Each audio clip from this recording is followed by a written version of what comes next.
terlambat karena tadi ada kerjaan di Jakarta dan hujan, kemudian rush hour, jadi terlambat datangnya gitu. Terima kasih banyak Pikri dan juga teman-teman yang sudah hadir pada malam hari ini. Saya Austin. Dan saya adalah seorang ibu yang membesarkan anaknya dengan dua bahasa, yaitu bahasa Indonesia dan bahasa Inggris. Gitu. Ini sudah berlangsung sekitar 1 tahun 2 bulan ya, dari usia anak aku namanya Audi, dari usia 15 bulan sampai dengan dia sekarang 29 bulan. 29 bulan itu berarti adalah 2,5 tahun gitu. Nah, di sini aku pengen share sama teman-teman adalah bagaimana cara aku membesarkan Audi dengan dua bahasa dengan cara yang mindful gitu. Aku akan share screen, kelihatan nggak? Ya, kelihatan. Oke. Nah, jadi judul dari presentasi aku atau sharing experience aku adalah Mindful Bilingualism ya.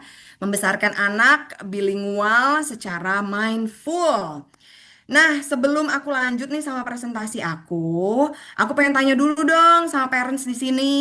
Jawab ya di kolom komen ya.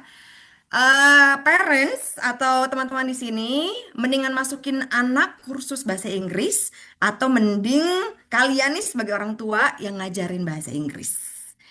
Coba dijawab di kolom section ya. Nggak ada yang salah, nggak ada yang benar ya. Ini kayak menurut pandangan teman-teman aja. Mendingan yang mana sih gitu. Kita udah dapet nih. Ngajarin sendiri dari Renita. Kemudian kalau Shirley katanya ngajarin sendiri nih Kak, soalnya bisa tiap hari. Ih, setuju. Rahma kombinasi keduanya M. Kalau ada duitnya, kenapa tidak? Ya enggak. Ngajarin sendiri dulu, aku juga setuju.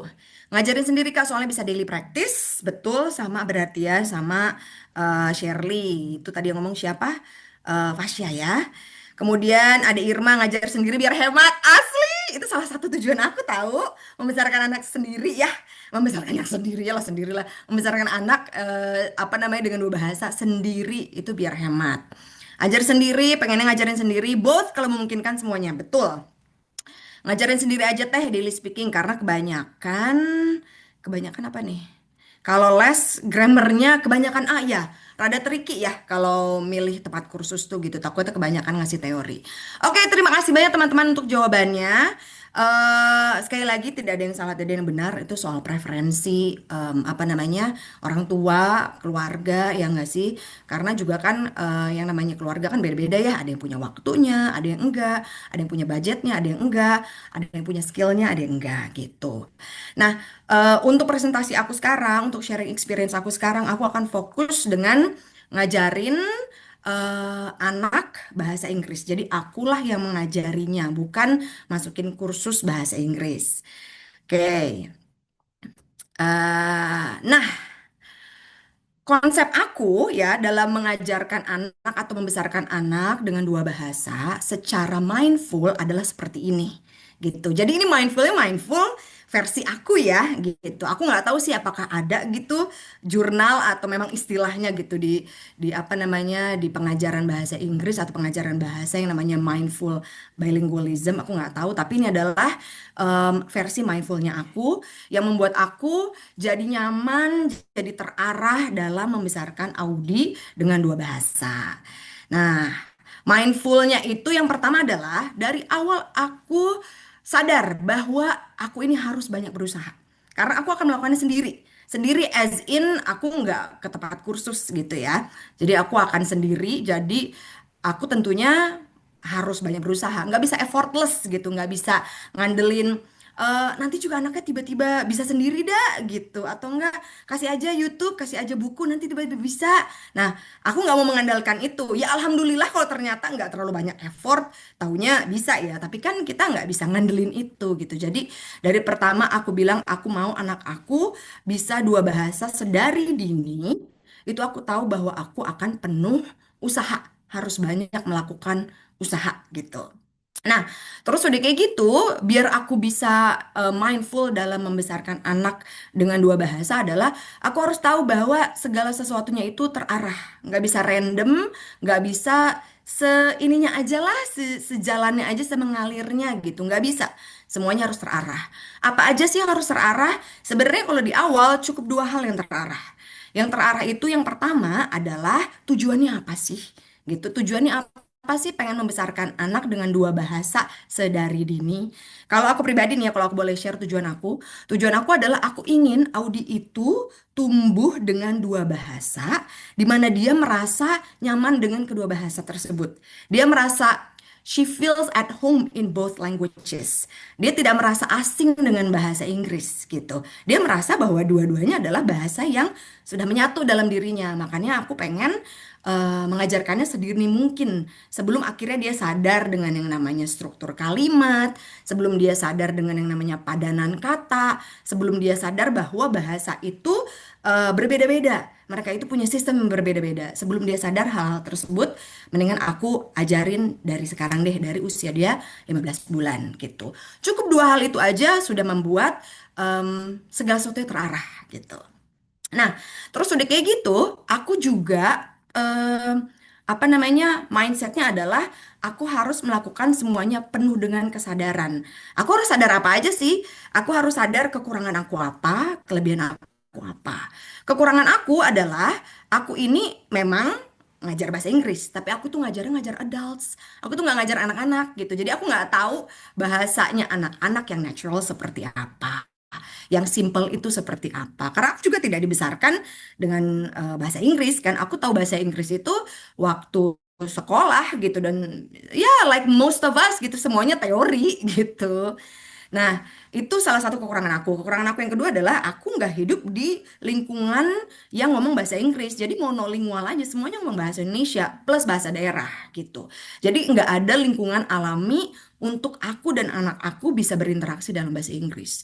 Aku sadar itu kekurangan aku gitu. Nah, kelebihan aku apa sih? Kelebihan aku adalah aku kebetulan ibu rumah tangga. Jadi aku punya lebih banyak waktu gitu loh. Aku punya lebih banyak kesempatan untuk berinteraksi dengan anak-anak aku gitu. Kemudian juga kelebihan aku adalah aku ngerti grammar. Aku juga bisa bahasa Inggris, walaupun ya itu dia bahasa Inggrisnya bukan bahasa Inggris untuk anak-anak. Bahasa Inggris itu untuk bahasa Inggris kelas, untuk bahasa Inggris bisnis gitu, yang mana nggak bisa kita aplikasikan ke anak gitu. Nah, tentunya di sini teman-teman juga punya kekurangan dan kelebihan masing-masing. Yang perlu teman-teman lakukan adalah sadar penuh sama kekurangannya apa, kelebihannya apa. Nah, setelah sadar, ya udah nih kita pakai kelebihannya dan setelah sadar dengan kekurangannya, kita lakukan sesuatu. Apa yang harus gue lakukan ya? Gitu. Dan segala sesuatu itu harus penuh kesengajaan gitu. Jadi, again nggak bisa let it flow, nggak bisa random. Semuanya harus disengaja, dibuat. Ada juga istilah bilingualism namanya itu artificial bilingualism. Jadi memang bilingualism buatan gitu. Lingkungannya itu dibuat sedemikian rupa karena natural environmentnya nggak ada. Tapi gimana caranya lingkungan buatan tersebut terasa seperti lingkungan yang natural untuk anak. Buatan tapi natural gitu ya. Udah kayak gitu yang terakhir yang aku maksud dengan mindful bilingualism adalah aku fokus di mana cara membesarkan ini tidak boleh membuat aku justru jauh dari anak gitu loh. Aku harus bikin bahwa si proses ini yang merupakan gaya hidup aku dan anak aku serta keluarga inti aku ini tuh penuh dengan kebersamaan gitu. Jadi kita melakukannya bersama-sama. Nggak cuma anaknya doang yang belajar, akunya pun sebagai orang tua belajar gitu. Karena ini adalah habit yang dibentuk bersama-sama as a family. Jadi nanti kalau anakku udah besar nih, terus dia mengingat lagi masa dia kecil, ya yang dia ingat adalah oh iya orang tua aku ngomongnya dua bahasa gitu. Mama aku ngomongnya bahasa Inggris, bapak aku ngomongnya bahasa Indonesia gitu. Itulah mindful bilingualism versi aku ya. Nah, untuk bisa melakukan mindful bilingualism, ada dua hal penting yang perlu kita sadari, yang perlu kita tahu bedanya tuh apa. Kita perlu tahu bahwa dalam memperoleh bahasa itu ada dua cara. Yang pertama adalah language learning dan language acquisition. Nah, language learning itu belajar formal gitu. Kita belajar tata bahasanya, kita belajar kata sifat, kata benda, SPOK gitu ya. Itu yang biasanya kita alamin ketika kita belajar bahasa di sekolah atau di tempat kursus gitu ya. Seperti menghafal tenses, menghafal vocab, menghafal grammar. Itu adalah language learning. Itu yang aku waktu pas pertama kali mengenal bahasa Inggris lakukan gitu. Aku lewat language learning. Aku tuh nggak lewat language acquisition. Nah, apa itu language acquisition? Language acquisition itu ketika kita memperoleh bahasa secara alami gitu. Lewat apa? Lewat interaksi yang berulang-ulang gitu. Jadinya kita fokusnya itu sama makna. Makna sesuai konteks, sesuai dengan interaksi atau komunikasi kita sama lawan bicara gitu. Contohnya waktu pas anak-anak kita belajar bahasa Indonesia kayak gitu kan. Kita nggak ngajarin sama anak kita, nah ini SPOK ya, ini imbuhan me dan ini adalah imbuhan apa namanya di misalnya. Kalau di yang ini dipisah, di yang ini disatukan, enggak gitu kan? Ya kita lewat interaksi gitu. Dan anak itu ya melihat cara kita berinteraksi dengan dia, cara berinteraksi dengan lingkungan sekitar gitu. Dan akhirnya dia memperoleh si bahasa itu sedikit demi sedikit. Atau enggak mungkin kalian juga pernah punya temen yang pindah ke luar negeri gitu. Terus akhirnya jadi bisa bahasa setempat gitu kan. Akselerasi gitu loh si bahasanya karena dia pakai mau nggak mau untuk berinteraksi. Nah, kenapa perlu tahu dua hal ini? Agar kita bisa tahu kita mau ngasih ke anak kita tuh yang mana sih? Kita mau ngasihnya language learning atau language acquisition? Kita maunya banyakin interaksi sama anak atau kita maunya banyakin ngasih worksheet ke anak? Gitu. Ini kita perlu tahu bedanya. Setelah itu, oh ini aku akan share sesuatu. Ini soundnya keluar nggak sih? Keluar nggak sih, Pik? Gitu. Ya Aku sih kedengeran sih. berani. Nggak kedengeran ya? Heeh. Nggak kedengeran. Atau harus dari aku ya? Ya udahlah. Ini kalian tahu video ini kan ya? Ya, Ini ya. video viral banget kan? Banyak banget yang nge-tag aku dan ngasih aku, bukan ngasih aku sih, minta aku untuk komen. Tapi aku nggak komen bener-bener ya gitu loh. Karena sebenarnya apa namanya, yang ibu lakukan ini bukan preferensi aku gitu. Tapi sekarang aku pengen tanya sama teman-teman gitu. Menurut teman-teman, yang anak dan ibu ini lakukan, apakah ini language learning atau language acquisition? Aku berharap ada ininya sih ya, siapa tahu ada teman-teman di sini yang belum lihat soalnya. Tapi bisa lihat dari ininya ya, dari subtitles ya. Coba teman-teman bisa kasih tahu, ini language learning atau language acquisition? Language learning, oke. Yuni tahu ini ya, tahu teh. Language learning, semuanya bilang language learning ya. Bener banget, ini adalah language learning. Kenapa language learning?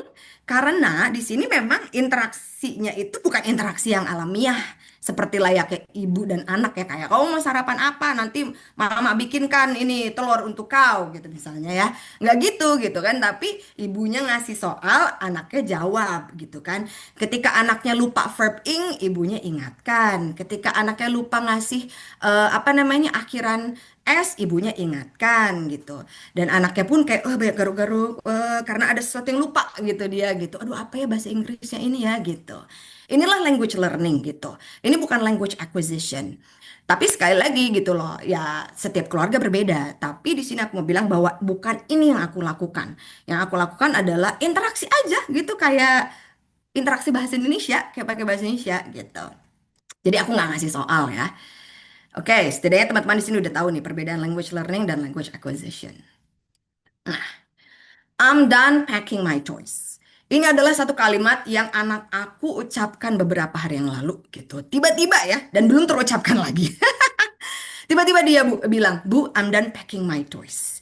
Imagine, ini satu kalimat lengkap, cukup kompleks untuk anak 2,5 tahun ya. Dia tahu abis itu done, dan di situ adalah adjective, bukan present perfect. Abis done dia pakai verb ing, ya enggak?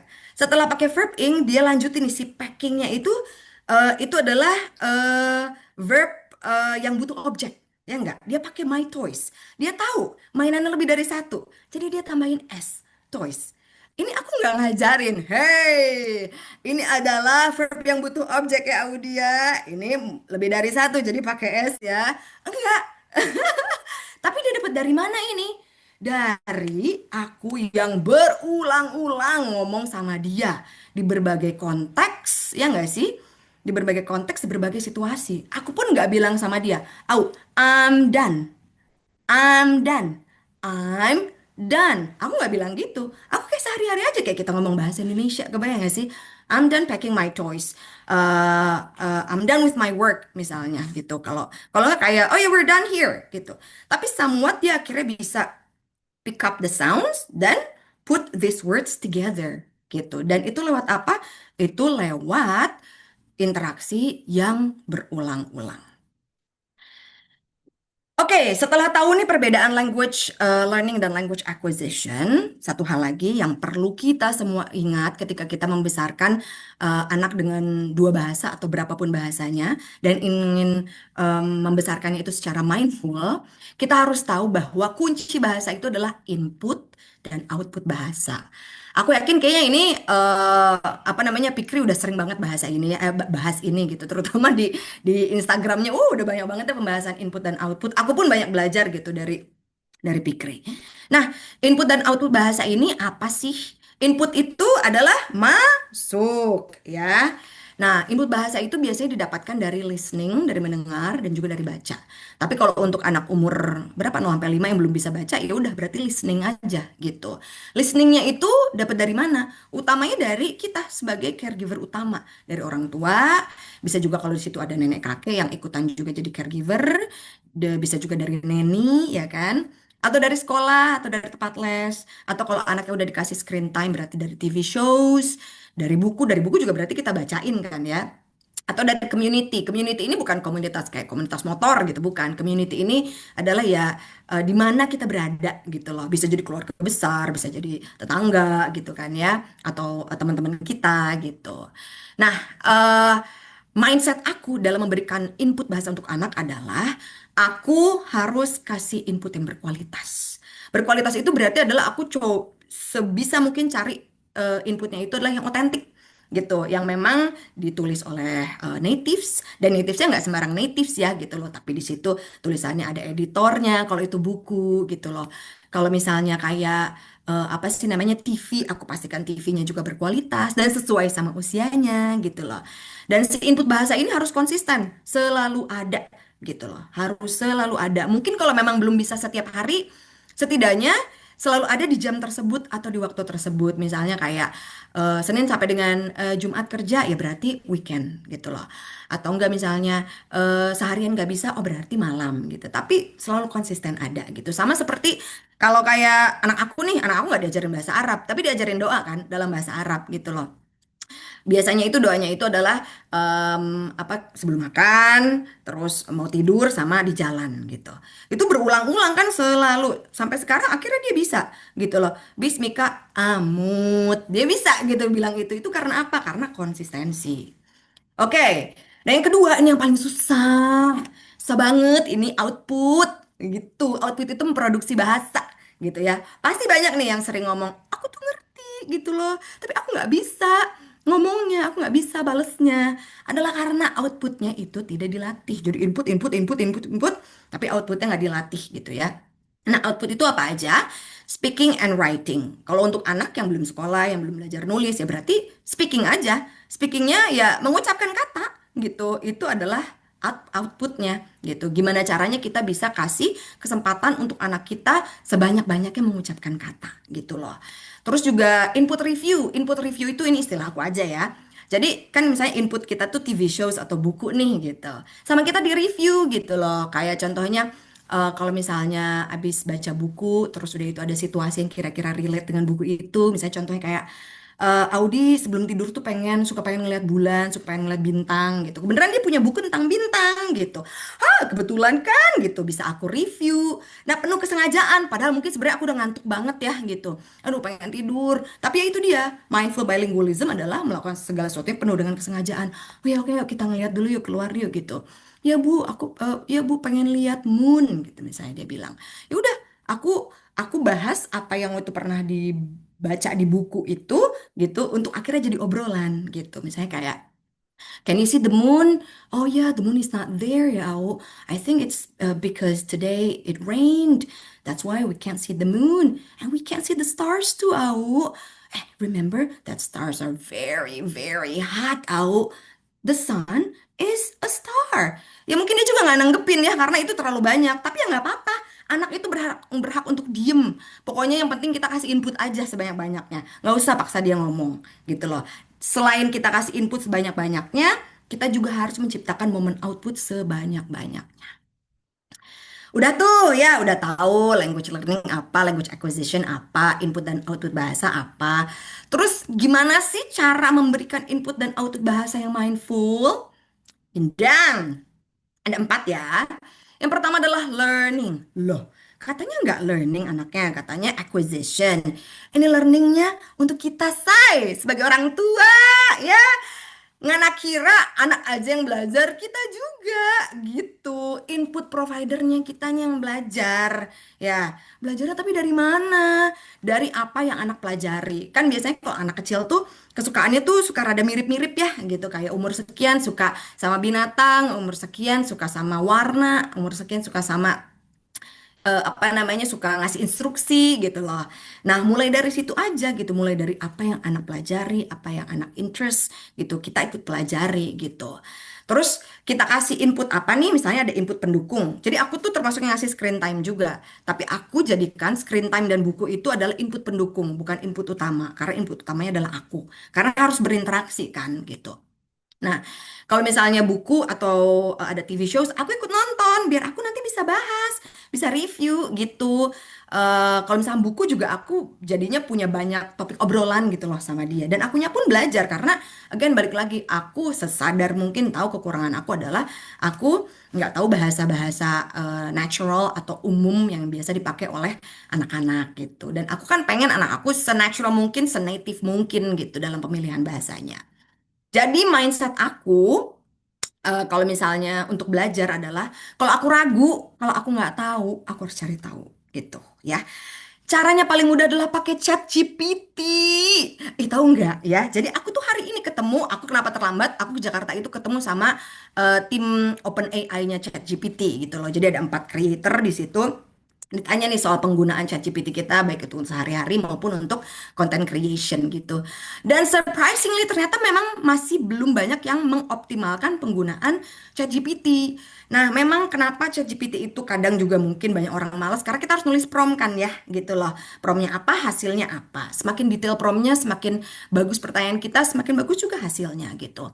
Nah, kita pakai nih ChatGPT gitu loh untuk cara termudah cari kalimat-kalimat yang bisa kita input untuk anak-anak.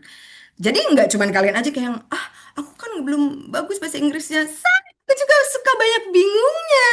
Kayak misalnya nih, kan kemarin aku sailing trip ya sama keluarga. Terus aku tuh mau cerita Audi dalam benak aku ya. Nah, aku mau cerita kalau nanti tuh kapalnya itu akan berlabuh di pelabuhan. Kela berlabuh apa bahasa Inggrisnya? Aku juga nggak tahu.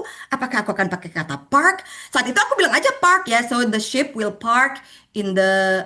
Aku juga kayak pelabuhan apa ya? Lama banget in the port gitu. Setelah ngomong itu aku langsung cek ChatGPT gitu loh. Apa bahasa Inggrisnya pelabuhan gitu. Keluarkan terus kalimat-kalimatnya. Aku ulang lagi aja gitu kayak Audi, so the ship will be docked at the pier kan. Selain apa namanya selain port ada pier juga gitu. Kayak gitu jadinya gitu. Nanti kalau semakin sudah makin besar, anak makin sadar kok ibu aku ngecek ChatGPT terus sih. Itu sebenarnya kita bisa jadi contoh nyata gitu loh bahwa oh, itu yang namanya belajar ya. Oh, belajar tuh ternyata sampai tua juga belajar ya. Orang tua aku tuh belajar ya. Oh, kalau orang tua aku nggak tahu tuh, orang tua aku cari tahu ya gitu. Dan ini akhirnya bisa membuat kita jadi punya koneksi sama anak gitu. Karena balik lagi mindful bilingualism versi aku adalah soal kebersamaan gitu.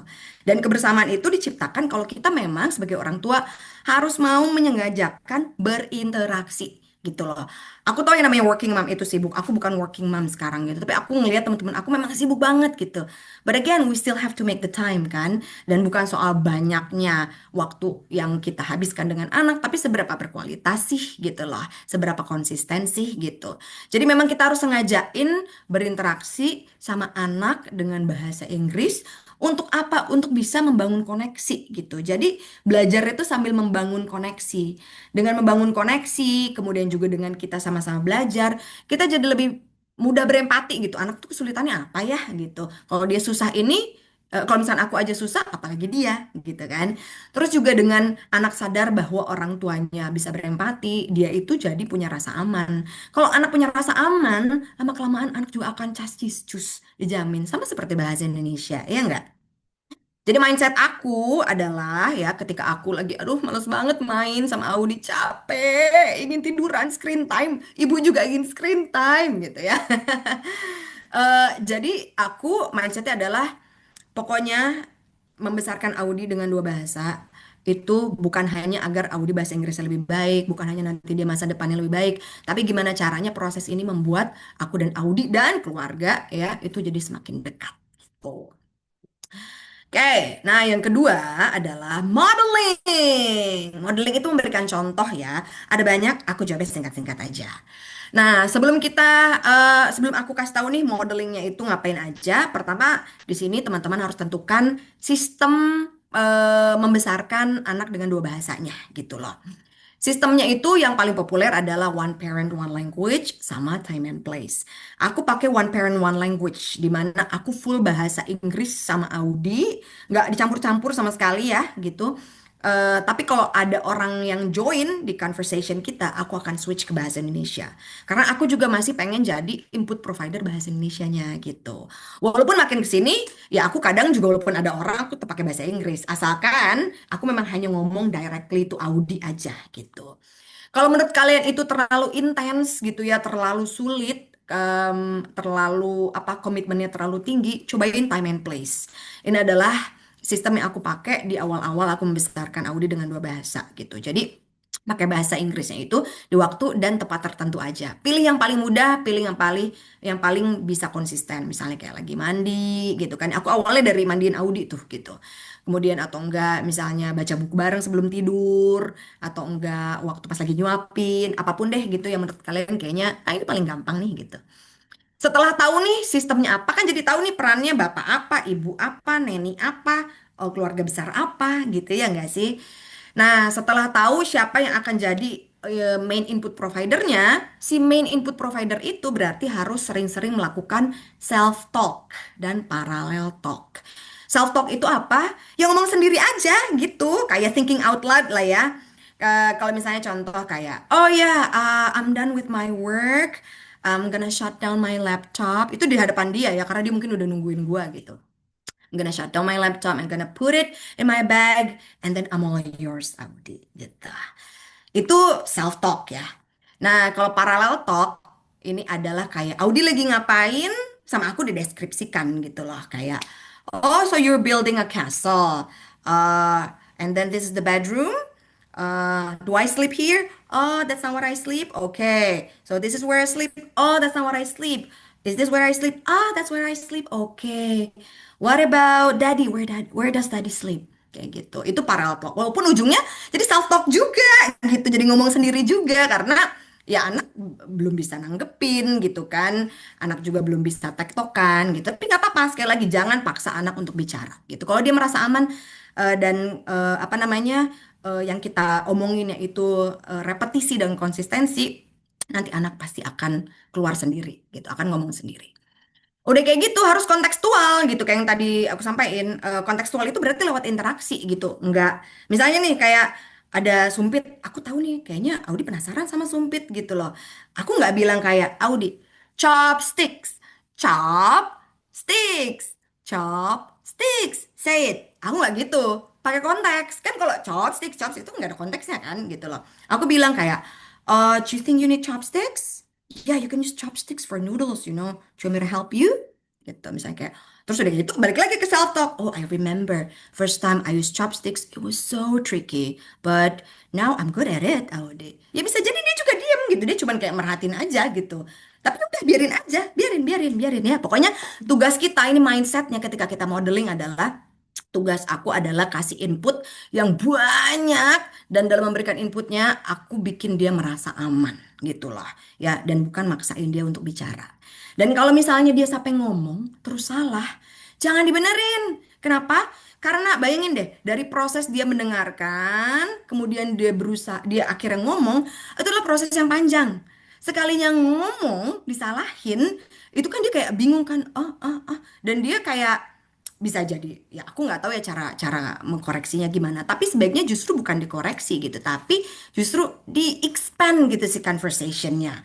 Misalnya nih, ada momen di mana dia nyebutin semua warna yellow gitu, yellow yellow yellow, udah jelas warnanya pink, udah jelas warnanya hijau, semuanya yellow gitu. Ya udah gitu, nggak kayak yang no that's not yellow, this is green, green, green, green. No, not like that. Kayak misalnya dia sebut warna ini adalah yellow gitu. Oh, you think that that looks like yellow? Well, to me that looks like green, like leaves, right? I think yellow is this is yellow. Oh my God, like my cord. I think I need to tidy it up. Like that gitu. Jadi again seperti ngobrol gitu kan ya, kontekstual gitu. Nah, itu modeling ya. Yang ketiga, repetition gitu. Ini sebenarnya tadi udah aku ini ya, udah aku sampaikan juga gitu loh, bahwa dalam kita merepetisi gitu loh ya, segala input yang kita kasih itu anak boleh diam gitu loh. Karena pemahaman datang sebelum bicara. Kayak kita di kelas juga, apa iya guru atau dosen sekali ngajar kita langsung ngomong? Enggak kan gitu. Kita nyerap dulu, ya nggak sih? Itu kita orang dewasa loh, apalagi anak-anak gitu. Nah, terus udah kayak gitu, jangan lupa bahwa walaupun misalnya waktu teman-teman sempit, terbatas, atau keterampilannya terbatas, tapi sengajakan untuk pakai di berbagai macam konteks harian gitu loh. Misalnya teman-teman mau memperkenalkan sesuatu ya misalnya kayak contohnya satu kata simpan pada tempatnya gitu ya misalnya. Itu kan sering banget ya untuk anak-anak ya gitu. Nah, konteksnya bisa ganti kayak put away your toys atau enggak kalian sendiri bilang, "Wait, I need to put away my mukena, okay? And then after that I'm gonna play with you." Gitu. Atau enggak misalnya kayak Daddy, could you please put away my bottle gitu. Itu kan tiga konteks yang berbeda ya. Akhirnya dia bisa lihat fleksibilitas sebuah bahasa gitu. Nah, kalau teman-teman lihat ini di screen nih, ini kayak put on your pants, put your shoes under the chair, no throwing, lalalala.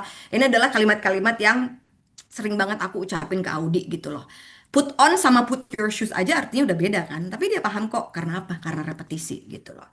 Throw the ball sama throw it away udah jelas beda, ya enggak? Tapi dia paham karena apa? Karena repetisi. Dia belum bisa mengucapkan ini. Dia belum bisa apa namanya? Output produce language, dia belum bisa kalimat-kalimat ini. Tapi setiap aku kasih instruksi ini, dia paham gitu loh. Pokoknya intinya mindsetnya adalah ini nih, yang pakai petik ya. Aku yang mengulang, anak yang menyerap gitu. Dan izinkan anak untuk diam. Boleh anak itu diam.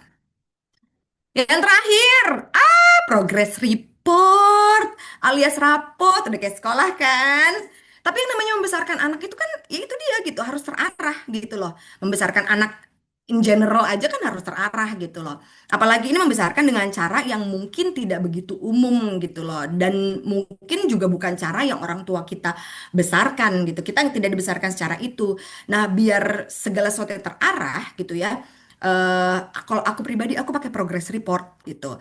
Nggak ribet-ribet progress reportnya. Progress reportnya cukup kayak gini nih, nulis di notes gitu loh. Kalau dia lagi ucapin apa, kalau ada handphone di situ, sama aku langsung dicatat gitu loh. Kalau lagi nggak ada handphone ya udah gitu loh. Tapi memang pada akhirnya kalau aku nggak catat tuh aku lupa dia tuh ngomong apa gitu. Padahal itu sebenarnya perkembangan gitu, perkembangan yang aku pribadi aku nggak pengen lewatin gitu. Kenapa? Karena aku udah berusaha sedemikian rupa gitu kan ya. Aku ingin gitu melihat si perkembangannya dan aku juga pengen bisa selebrasi gitu si perkembangan itu gitu biar kita bisa muji anak kita ya nggak sih kayak so proud of you gitu, Audi gitu. Apa namanya kayak udah bisa ngucapin kalimat ini. Bahkan aku suka cerita gitu.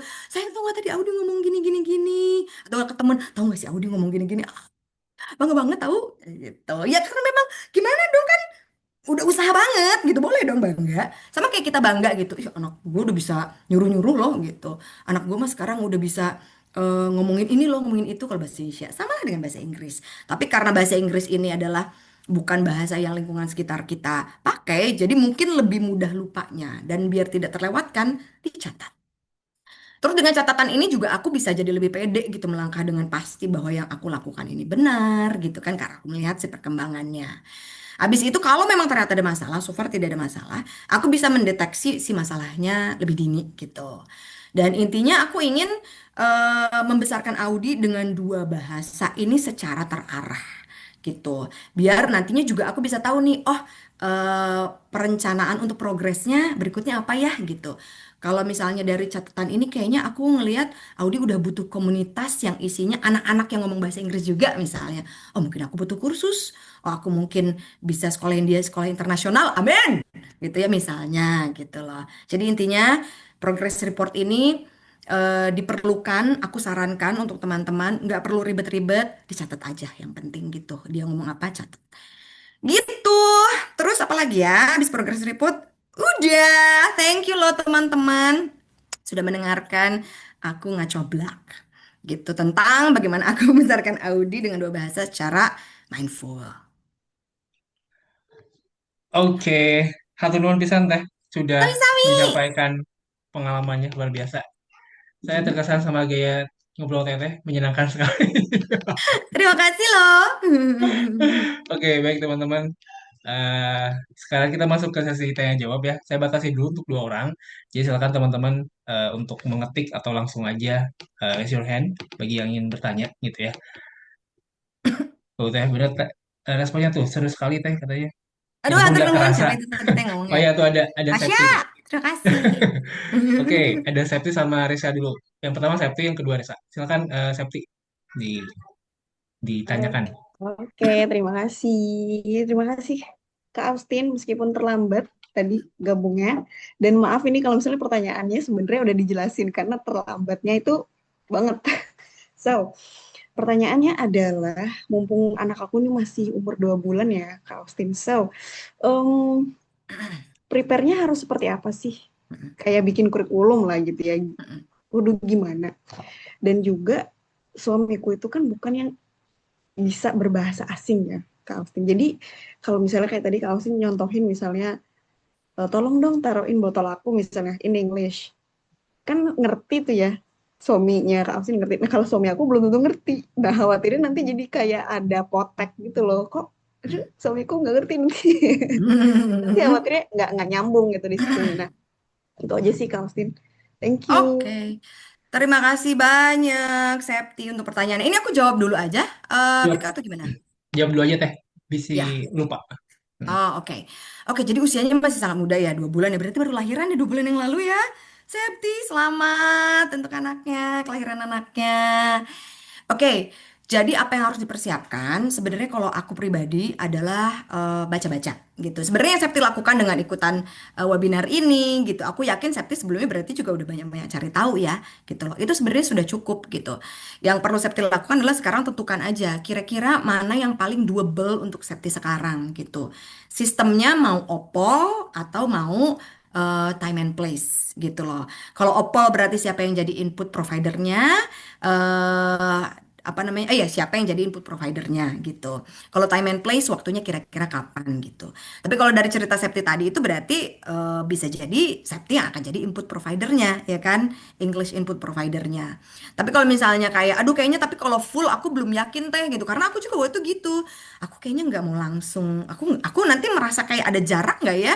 Kan kayak sayang-sayangan pakai bahasa Inggris gitu. Aduh, ngenahin tuh sih gitu kayak nyaman gak ya aku sendiri gitu. Jadi aku itu makanya pakai time and place untuk coba-coba aja gitu loh. Nah, jadi itu kan dan karena waktunya masih 2 bulan gitu ya, Sakti bisa mulai dari sekarang untuk percobaan gitu loh. Percobaannya itu untuk utamanya nih ya, utamanya adalah untuk senyaman apa sih, seserak apa sih, aneh nggak sih rasanya? Kalau dilakuin sendiri rasanya gimana? Dilakuin depan orang rasanya gimana? Dilakuin tempat umum rasanya gimana sih? Jadi percobaan gitu kan anaknya belum ngerti kan gitu loh. Jadi percobaannya itu bisa untuk septinya gitu loh. Untuk septinya, kalau misalkan ternyata septi tidak terbiasa ngomong bahasa Inggris tempat umum, ya berarti kan di situ ada sesuatu yang septi harus biasakan dulu gitu. Nah, coba biasain ngomong bahasa Inggris tempat umum. Kalau ternyata salah rasanya gimana? Enak deh sih, malu nggak sih gitu loh. Terus ya seperti itulah gitu ya. Jadi untuk coba-coba gitu. Itu aja dulu gitu. Nanti setelah itu baru Septi lihat gitu. Oh, aku kayaknya siap nih untuk nambah momennya gitu loh. Untuk ngomong bahasa Inggris, tambahlah momennya gitu loh. Tambahlah audiensnya misalnya asalnya di depan suami aja atau di depan keluarga besar. Cobain di depan orang random gitu loh. Atau lagi di tetangga sambil nyuapin sambil ngomong bahasa Inggris ke anak gitu kan gitu. Tambahin sih momennya. Dan kalau tadi Septi bilang, tapi gimana ya? Bahasa Inggris suami aku tuh kayaknya memang banyak nggak pahamnya gitu. Nggak apa-apa. Jadi kalau emang ternyata bisa jadi suami juga bisa ikut belajar kan. Kalau ternyata suaminya mau gitu.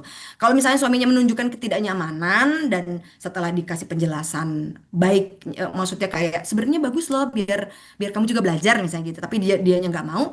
Oh ya udah berarti kalau gitu memang interaksinya itu untuk sekarang hanya antara Septi dan anak gitu. Dan setelah itu Septi juga harus penuh kesengajaan cari orang yang mau juga berinteraksi gitu. Kalau aku suka ngomong sama teman-teman aku gitu loh kayak kalau lu mau ngomong bahasa Inggris ngomong bahasa Inggris aja sama anak gua ya gitu loh biar biar makin sering gitu ngomong bahasa Inggrisnya biar makin banyak paparannya gitu. Walaupun ketemu sama teman-temannya juga ada 3 bulan sekali, tapi kan itu lumayan lah gitu daripada enggak ya enggak sih lumayan lah gitu untuk dia bisa melihat bahwa oh gini interaksi oh orang lain tuh ngomongnya dengan sound yang sama kayak ibu aku ke aku ya gitu. Tapi harapannya sih gitu nanti suami itu jadi ikut terbawa ya.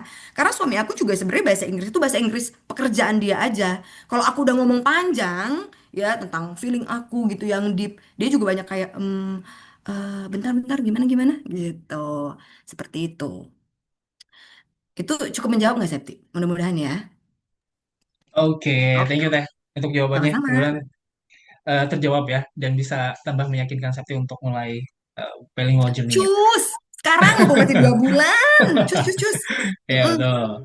Oke, sekarang kita ke Resa dulu nih. Resa kayaknya dari Tokyo nih Teh. Oh, Oke, di Res. Jepang. Sa, Ya. jam berapa di situ? Resa itu masih di unmute itu ya. Halo Kak, Halo, jam berapa di situ? di sini jam 10 malam. Oh, udah tidur berarti ya anak ya? Iya, aku mau tanya Kak, sebenarnya aku kan emang pengen banget bisa ngajarin anak buat bisa bahasa Inggris gitu kan. Terus aku udah coba salah satu cara yang tadi kayak Kakak terapin tuh dari YouTube gitu kan salah satunya, tapi tetap ada interaksinya. Dan sedikit-sedikit dia udah mulai ngerti gitu kan bahasa-bahasa responsifnya kayak happy, tepuk tangan, clap your hands gitu-gitu.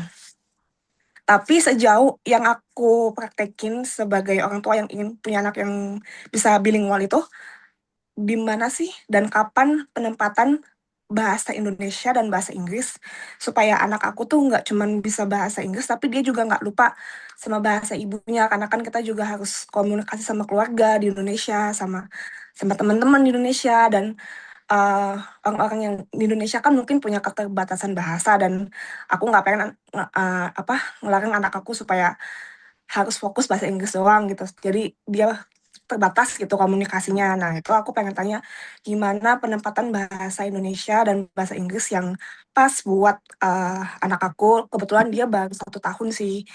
Cuman ya belum banyak ngomong sih, dia belum bisa banyak ngomong, cuman dia baru bisa responsif gitu. Aku pengen tahu gitu, Kak. Oke, baik. Oh, sebelum aku jawab, boleh tahu nggak pasangan kamu apakah orang Indonesia juga atau bukan? Iya, pas suami aku orang Indonesia juga gitu kan. Terus di sini juga kan aku cuman tetangga-tetangga aku kan semua orang Jepang gitu. Jadi uh, aku mikir kalau misalnya anak aku nanti one day sekolah di sekolah Jepang, dia bakal lebih terpaparnya bahasa Jepang gitu kan. Lebih jadi kayak bahasa Jepang paling utama, bahasa Indonesia mungkin kedua. Nah, aku bingungnya itu gimana ya cara menempatkan bahasa-bahasa ini supaya anak aku tuh bisa menempatkan gitu one day gitu. Caranya gitu. Hmm, Gimana ya, oke. Kak? Ya, Terima baik. kasih. Terima kasih Resa untuk pertanyaannya. Nah, berarti kan Ya. kalau gitu di sini tuh sebenarnya mau nggak mau, kalau misalnya kamu menambahkan bahasa Inggris, mau nggak mau akan ada 3 bahasa yang harus dikuasai kan, karena dia tinggal di lingkungan yang berbahasa Jepang gitu. Berarti balik lagi Ya. ke tujuan kamu gitu loh. kalau seberapa penting bahasa Inggris ini gitu dan kenapa kamu pengen anak kamu bisa bahasa Inggris sedari kecil gitu loh. Enggak, ini kok bukan sesuatu yang mustahil anak diajarin 3 bahasa gitu, sama sekali bukan, enggak mustahil. Tapi kamu perlu mantapkan tujuan kamu apa ya? Kenapa anak aku harus bahasa Inggris dari kecil ya gitu. Ditambah lagi kamu ada keinginan anak tetap bisa bahasa Indonesia dan tentu anak bisa bahasa Jepang ya. Anggaplah kalau bahasa Jepang mungkin dia akan nanti sendirinya peroleh dengan berinteraksi dengan teman sekolah, dengan tetangga, melihat orang berinteraksi di pasar, di mall, di jalan gitu ya. Nah, sekarang kita coba fokus di pembagian gitu. Ini sebenarnya cuman saran aku aja ya. At the end of the day, kamu yang akan tentukan gitu dinamikanya lebih cocok buat keluarga kamu yang mana sih gitu. Berarti di sini PR-nya adalah pembagian waktu dan tempat. Time and place ujung-ujungnya. Kapan dia ngomong bahasa Jepang, kapan kamu kasih paparan dia bahasa Indonesia, kapan kamu kasih paparan dia bahasa Jepang, dan kapan kamu kasih paparan dia bahasa Inggris. Dan tambah lagi, siapa-siapa aja yang akan memaparkan ini gitu loh. Bahasa Indonesia siapa yang paparkan, bahasa Jepang siapa yang paparkan, bahasa Inggris siapa yang paparkan gitu. Kamu yang paling tahu, yang paling bisa konsisten dan paling mumpuni itu siapa?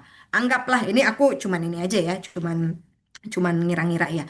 Misalnya nih gitu yang paling bisa bahasa Inggris adalah kamu gitu ya. Berarti kamu bisa tentukan waktu yang mana yang cuman ada aku dan anak aku, di situ aku akan ngomong bahasa Inggris gitu loh. Nah, terus misalnya udah pembagiannya berarti bahasa Indonesia itu adalah dari bapaknya gitu loh. Berarti nanti kalau ada bapaknya, bapaknya lah yang ngomong bahasa Indonesia. Atau sekalinya ada bapaknya, kita bertiga ngomong bahasa Indonesia gitu. Nah, itu misalnya kejadiannya di rumah. Tapi kalau kita keluar rumah, nanti kita ngomongnya Jepang gitu. Itu kan sebenarnya udah jelas tuh berarti time and place kan. Kita bertiga kalau sekalinya keluar rumah apa namanya akan ngomong Jepang, tapi once di rumah itu ada pembagian lagi. Kalau anak lagi berdua sama aku berarti bahasa Inggris. Kalau anak lagi berdua sama bapak misalnya berarti bahasa Indonesia. Kalau kita lagi bertiga juga bahasa Indonesia. Misalnya seperti itu gitu. Jadi sistem yang bisa kamu pakai adalah itu dia time and place. Pembagiannya gimana, perannya seperti apa, you know best gitu. Siapa yang paling bisa konsisten dan siapa yang paling mumpuni gitu loh untuk menjalankan si peran gitu. Itu Ah, membantu ya, Sa? oke. Terima kasih, Kak. Sama-sama. Oh, sama satu lagi tontonan gitu. Again, aku juga screen time ya dan aku juga butuh gitu. Tapi sebenarnya balik lagi aku sarankan tontonan itu jadi pendukung aja gitu loh. Inputnya adalah kita sebagai orang tua. Karena apa? Biar dapat kebersamaannya gitu loh. Jadi anak tuh nggak belajar sendiri, belajarnya tuh bareng-bareng. Dan pada akhirnya si bahasa itu kalau bisa 3 bahasa itu, 3 bahasa itu dipakai sama kita bertiga gitu loh. Jadi bayangin deh, kita bisa terkoneksi satu sama lain dalam 3 bahasa yang sama gitu. Saran aku Oh sih. ya, aku nanya lagi ya, Kak. Boleh, boleh. Kalau screen time-nya itu apakah harus kita khususkan Indonesia dan Inggris juga atau Inggris aja? Atau mungkin ketiga-tiganya? Nah, itu berarti balik lagi karena yang namanya screen time buat aku ya, screen time itu hanya pendukung. Maka aku tuh biasanya, kenapa aku kasih screen time? Karena menurut aku input bahasa Inggrisnya Audi itu nggak cukup hanya dari aku aja. Jadi menurut aku gitu loh, Kak, perlu screen time si ketiga bahasa itu apa enggak ya? Menurut aku coba cari mana bahasa yang dia paling kurang gitu inputnya. Gitu loh. Kalau menurut kamu kayaknya paling kurang inputnya bahasa Indonesia, ya mungkin berarti setel audionya bahasa Indonesia. Kalau ternyata setelah kamu lihat kayaknya paling susah tuh dapetin input bahasa Inggris ya, berarti kamu setel audionya bahasa Inggris gitu loh. Ya itu karena itu aku lakukan. Mungkin nanti kalau misalnya Audi ternyata udah dapet lingkungan sekolah nih gitu, yang ngomongin semua bahasa Inggris bisa jadi screen time-nya aku stop karena aku udah nggak butuh lagi gitu. Karena udah cukup lah inputnya misalnya. Oke, oke, Kak, Mm-mm. makasih, Kak. Sama-sama. Oke, thank you Teosi sama Reza yang udah bertanya. Oke, ini waktunya tinggal satu orang lagi, gak apa-apa deh. Gak apa-apa. Oke, boleh satu orang lagi deh. Barangkali dia mau bertanya ke Teh Austin. Aku boleh, Kang. Oke, siap, boleh. Ada Fasya dari Jogja. Oke, Kak Austin, salam kenal semuanya. Kang Fikri juga. Halo. Sekarang anakku usianya 20 bulan gitu ya, Kak. Ya, awalnya kan memang aku menerapkan strategi TPS. Tapi setelah aku melihat progresnya itu kan sangat bagus sekali. Akhirnya aku beralih ke Opol gitu Kak. Tapi Mm-mm. memang anakku tuh belum banyak bicara gitu, hanya tahu instruksi dalam bahasa Inggrisnya seperti itu. Tapi Kak, kalau misalkan aku mau menerapkan strategi Opol itu kan harus benar-benar konsisten gitu ya. Kalau aku misalkan lagi berdua doang sama anakku, aku harus pakai bahasa Inggris itu ya Kak. Mm-mm. Tapi masalahnya kalau misalkan aku lagi ngomel-ngomel gitu ya, karena kan dia kan toddler gitu kan, kayak misalkan, jangan manjat-manjat gitu kan, kayak aku tuh nggak terbiasa ngomong pakai bahasa Inggris gitu ya Kak. Nah, itu jadinya gimana ya Kak? Mm. Apakah berpengaruh juga terhadap konsistenku dalam bahasa Inggrisnya atau seperti apa gitu Kak? Karena memang misalkan kalau aku kan belum terbiasa ngomong-ngomong dalam bahasa Inggris itu ya, kayak ngomong panjang lebar dalam bahasa Inggris gitu. Nah itu aku susah Kak nerapinnya Ya, gitu. tuh. Misalkan jangan lari-lari atau jangan maju-maju itu kan kalau Mm. bahasa Inggris yang nggak vocabnya itu kan susah juga, dan Mm-mm. akhirnya aku pakai bahasa Indonesia kalau lagi pas lagi ngomel-ngomel gitu. Mungkin Kak Alsin ada strategi gitu Kak? Terima kasih Fasya untuk pertanyaannya. Sama aku juga waktu pas coba-coba kayak, ih aneh lah, apaan ini gue marah-marah pakai bahasa Inggris gitu kan. Tapi ya udah gitu, karena aku udah komitmen untuk Opol, ya aku lakukan gitu. Aku juga banyak yang aku nggak tahu harusnya marah-marah gimana gitu kalimatnya. Jangankan itu, kita aja sekarang kan kadang belajar bagaimana cara marah-marah dengan kalimat yang benar, ya enggak? Kita aja belajar ya nggak sih untuk bahasa Indonesia gitu. Kita cari promnya gitu. Jangan katakan tidak, katakan ini, gitu kan? Itu untuk bahasa Indonesia loh, gitu. Jangan bilang awas ya nanti ini, tapi katakan yang ini, gitu. Itu untuk bahasa Indonesia, gitu.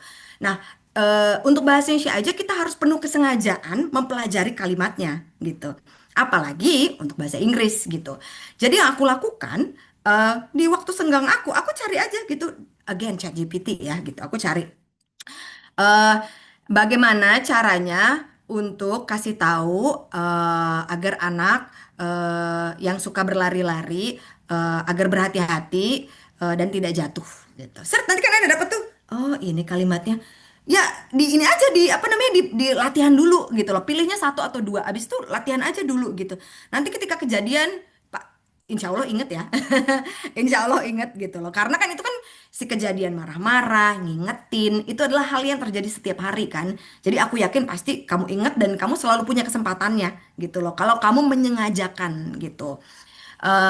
Terus udah kayak gitu, itu pun yang aku lakukan. Kayak aku inget tuh kan Audi tuh aku masukin ke gym kan. Jadi di gym itu dia itu kalau lompat, aku pengen mastiin kalau di matras itu nggak ada siapa-siapa, nggak ada temennya gitu loh. Terus waktu pas dia lompat, aku tuh mau ngingetkan, tapi apa bahasa Inggrisnya ya? Aku juga nggak tahu. Kayak hati-hati lompatnya, awas temennya ke sana dulu gitu kan. Apa ya? Nah, ketika aku lupa, aku langsung tanya ChatGPT asli itu bagaimana mengingatkan agar itu aja kalimat kan kalau ChatGPT kan prompt kan ya, jadi memang rada panjang ya. Bagaimana mengingatkan anak agar anak kalau loncat di tempat playground, aku bilangnya playground itu harus hati-hati mendaratnya agar dia nggak kena temennya gitu. Set nanti keluar. Udah setelah itu aku omongin lagi karena itu terjadi berulang-ulang si kesempatan si momen untuk pakainya itu ada gitu loh berulang-ulang gitu jadi kalau kata aku sih sebenarnya di sini soal kebiasaan aja kan ya gitu terdengar aneh apa tidak gitu. Dan memang ya berarti harus disengajakan kalau memang kamu masih merasa aneh kalau di depan orang ya ketika berdua aja dulu gitu loh setelah berdua kamu sudah merasa nyaman cobain depan orang deh gitu mereka akan kayak hah gitu tapi ya udah gitu loh ya that's what a language is ya nggak sih it's used gitu loh itu harus dipakai gitu dan pada akhirnya nanti ketika dia besar kan nggak bisa hanya dipakai hanya ketika berdua kan dipakai ketika ada orang lain juga gitu gitu sih Sya ChatGPT serius Sya itu aduh aku mah ChatGPT is my life lah gitu jadi prom favorit aku adalah bagaimana cara mengatakan ini kepada anak umur 2,5 tahun cara yang paling natural paling lembut namun tegas gitu. Serius, itu promnya, favorit banget. Oke, terima kasih Teh untuk jawabannya. Gimana Fasya? Sama-sama, Udah oke? Oke, Ya, ini makasih banyak. sama-sama. siap. Saya mau nambahin aja. Paling Boleh. saya tuh jadi ingat perkataan dosen saya. Teh. Jadi dosen saya tuh kalau ngajar di kelas tuh pakai full bahasa Inggris. Tapi Hmm. kalau mau nyarikan mahasiswa, nah itu full pakai bahasa Sunda. Jadi kata dosen saya gini kalau dalam bahasa Indonesianya, kalau ibu pakai bahasa Sunda berarti ibu udah marah banget gitu. Hmm. Karena di otaknya itu eh, apa namanya setelan pabriknya kalau udah emosi banget dia udah gak bisa mikir bahasa mana yang bakal dia gunakan. Jadi dia akan menggunakan bahasa yang mudah paling dia proses gitu, dan itu bahasa Sunda gitu. Bahkan iya beberapa kali yang dimarahin tuh pakai bahasa Sunda gitu. Jadi secara apa namanya, secara teori memang eh, switch language itu adalah satu hal yang wajar gitu, dan itu biasanya kita gunakan ketika memang konteks situasinya memang apa namanya, mendukung aja gitu. Misal saya juga kalau marah ya lebih lebih lebih enak pakai bahasa daerah gitu karena ada Hmm. rasanya gitu ya. Jadi emosinya tumpah semua. Jadi kalau pakai bahasa Inggris beda. Iya, iya, aku paham banget. Tapi kalau Nah, misalnya seperti itu gitu ya, aku pun gitu. Aku juga kalau marah-marah enaknya ke bahasa Sunda gitu kan ya.